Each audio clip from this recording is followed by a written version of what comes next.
কলিজা রান্না করার সঠিক নিয়ম জানলে কলিজা রান্না হবে অসম্ভব ভালো আর খেতে লাগবে দুর্দান্ত। হ্যালো এভরিওয়ান, আসসালামু আলাইকুম। আজকে আমি আপনাদের গরুর কলিজা ভুনা করে দেখাবো, তাও আবার একেবারে সহজ পদ্ধতিতে। তো কথা না বাড়িয়ে আমি রেসিপিটা তৈরি করতে চলে যাচ্ছি। এখানে আমি 1.5 কেজির মতো গরুর কলিজা নিয়েছি, সাথে আছে গরুর ফুসফুস, মেটে কলিজা আর কিছু চর্বি। পরিষ্কার পানি দিয়ে আমি ধুয়ে নিয়েছি, ছোট ছোট টুকরো করে কেটে নিয়েছি। এখন এর মধ্যে দিয়ে দিব আমি ফুটন্ত গরম পানি। গরম পানিটা দিয়ে আমি 2 মিনিট এই গরম পানিতে রেখে দেব, তারপর পানিটাকে ঝরিয়ে নেব। তবে অনেকেই আছে এই গরুর কলিজাটাকে গরম পানিতে সিদ্ধ করে, তবে সেই ক্ষেত্রে গরুর কলিজাটা অনেকটা শক্ত হয়ে যায়, গরুর কলিজার মধ্যে যে জুসি ভাবটা থাকে সেটা নষ্ট হয়ে যায়। তবে এইভাবে এই পদ্ধতিটা অবলম্বন করে রান্না করে দেখবেন, খেতে লাগবে অসম্ভব ভালো। এখনও যদি আমার চ্যানেলে নতুন হয়ে থাকেন, প্লিজ চ্যানেলটিকে সাবস্ক্রাইব করে পাশে থাকা বেল বাটনটি অন করে দিবেন। এতে করে আপনাদের মাঝে আমার নতুন ভিডিও আপলোড করার সাথে সাথে আপনাদের মোবাইলে নোটিফিকেশন আকারে পৌঁছে যাবে। তো এখন আমার 2 মিনিট গরম পানিতে রেখে দেওয়ার পর এরকম একটা প্লাস্টিকের ছাঁকনিতে আমি গরুর কলিজাটাকে ছেঁকে নেব। এরপর কোনো পানি দিয়ে আর ধুয়ে নেব না, কারণ কলিজাটা আগে আমি পরিষ্কার পানি দিয়ে ভালোভাবে ধুয়ে নিয়েছি। দেখুন কলিজাটা কতটা নরম আছে। এখন আমি রান্না করতে চলে যাব।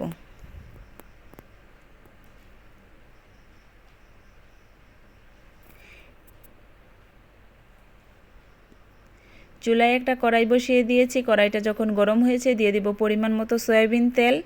তেলটা গরম হয়ে আসলে দিয়ে দিব এর মধ্যে আমি গোটা গরম মশলা। দিয়ে দিয়েছি 3টা তেজপাতা, 5-6টা এলাচ, 6-7টা লবঙ্গ আর 4-5 টুকরো দারচিনি দিয়ে কিছুক্ষণ নেড়েচেড়ে ভেজে নেব। যখন এই মশলাটা থেকে ভালো একটা স্মেল চলে আসবে তখন এর মধ্যে দিয়ে দিব আমি পেঁয়াজ কুচি।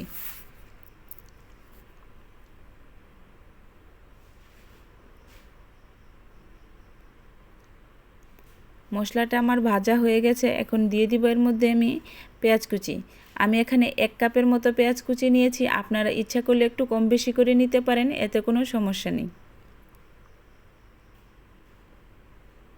পেঁয়াজটা দিয়ে নেড়েচেড়ে কিছুক্ষণ ভেজে নেব।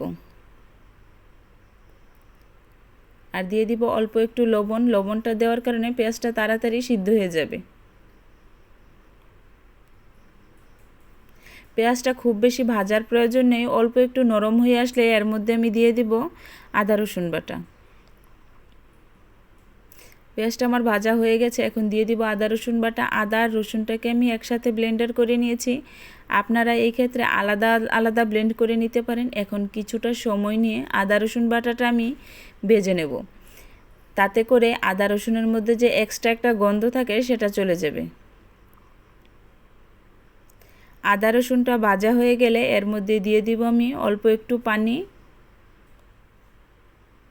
পানিটা দিয়ে নেড়েচেড়ে দিয়ে দিব এর মধ্যে আমি মশলা, হলুদের গুঁড়া, মরিচের গুঁড়া আর দিয়ে দিব ধনিয়া গুঁড়া। এখন ভালোভাবে নেড়েচেড়ে মশলাটাকে ভালোভাবে মিশিয়ে নেব। এই পর্যায়ে দিয়ে দিব অল্প একটু জিরার গুঁড়া আর সামান্য একটু গোলমরিচের গুঁড়া, আর দিয়ে দিব রাঁধুনি গরুর মাংসের মশলা।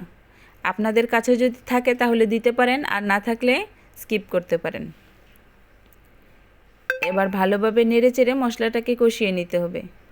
আমরা যারা রাঁধুনি আছি কম বেশি সকলেই জানি যে খাবারের স্বাদ হয় কষানোতে। যত ভালোভাবে মশলাটাকে কষানো যায় খেতে কিন্তু ততই ভালো লাগে। তো কথা বলতে বলতে আমার মশলাটা কষানো হয়ে গেছে, এখন দিয়ে দিব পানি ঝরিয়ে রাখা গরুর কলিজা। এই পর্যায়ে কলিজাটা দিয়ে নেড়েচেড়ে অনেকটা সময় নিয়ে কষিয়ে নিতে হবে, কারণ এখানে আমি কোনো পানি অ্যাড করব না। কলিজা থেকেই অল্প অল্প পানি বের হবে, আর সেই পানিতেই কলিজাটা 60% সিদ্ধ হয়ে যাবে।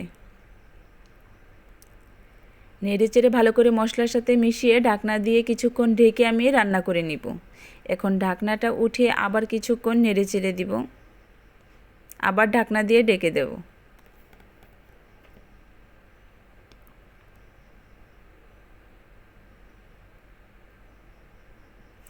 এই ক্ষেত্রে অবশ্যই খেয়াল রাখতে হবে যে ঢাকনা দিয়ে ঢেকে রাখতে রাখতে তলানিতে যেন লেগে না যায়। যদি লেগে যায় পোড়া পোড়া একটা গন্ধ আসবে, খেতে কিন্তু ভালো লাগবে না। সেই দিকটা খেয়াল রেখে কিছুক্ষণ পর পর নেড়ে চেড়ে ভালোভাবে কষিয়ে নিতে হবে।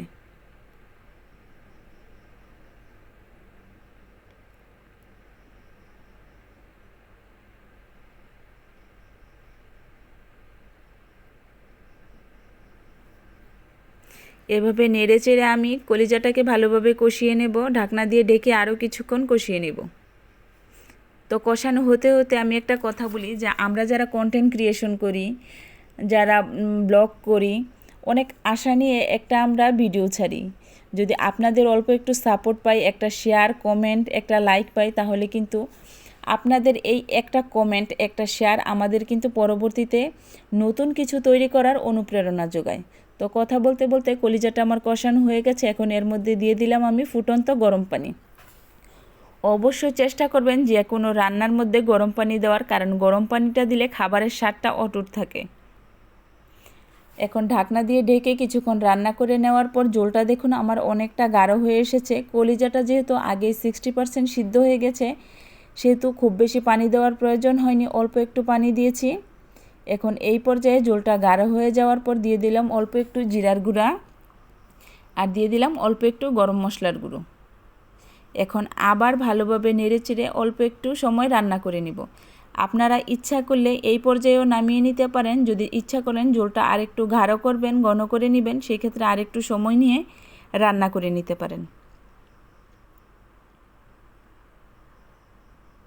দেখুন ঝোলটা আমার অনেকটা গাঢ় হয়ে এসেছে, একটা জুসি জুসি ভাব চলে এসেছে।